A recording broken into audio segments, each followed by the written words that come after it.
距離台北車程1個鐘多啲嘅宜蘭，係唔少人週末度假嘅熱門地點。香港朋友想去宜蘭，由台北搭旅遊巴、火車甚至自駕遊都好方便。今次 hea 揀咗火車，個幾鐘就到啦。講起火車，台鐵新嘅自強號真係好新好舒服。另外提提大家，去長途嘅地方千祈唔好搭錯站站都停嘅區間車。有機會再同大家講下台鐵啦。到咗宜蘭礁溪，除咗最出名嘅浸溫泉之外，仲有咩做呢？hea 今次去咗一個叫做兔子迷宮礁溪浴場嘅地方。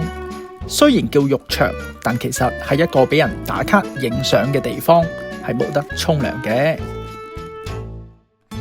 一到門口係一座迷你嘅粉紅色城堡，城堡樓高2層，入面有好多唔同主題嘅場景俾人影相，啱晒中意打卡嘅朋友。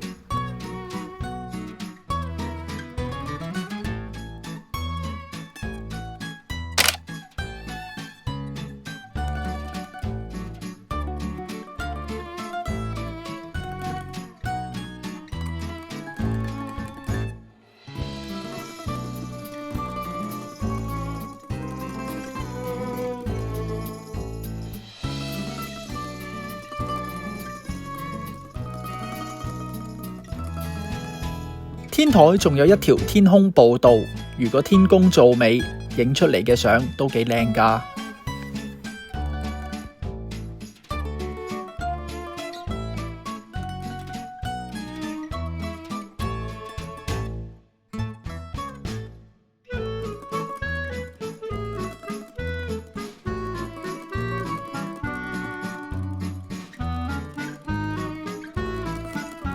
影到攰，仲可以去餐廳食啲嘢休息下，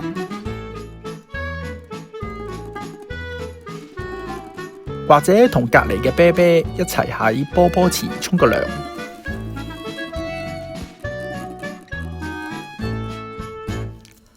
除咗城堡入面，城堡嘅旁邊仲有一塊打理得好靚嘅草地。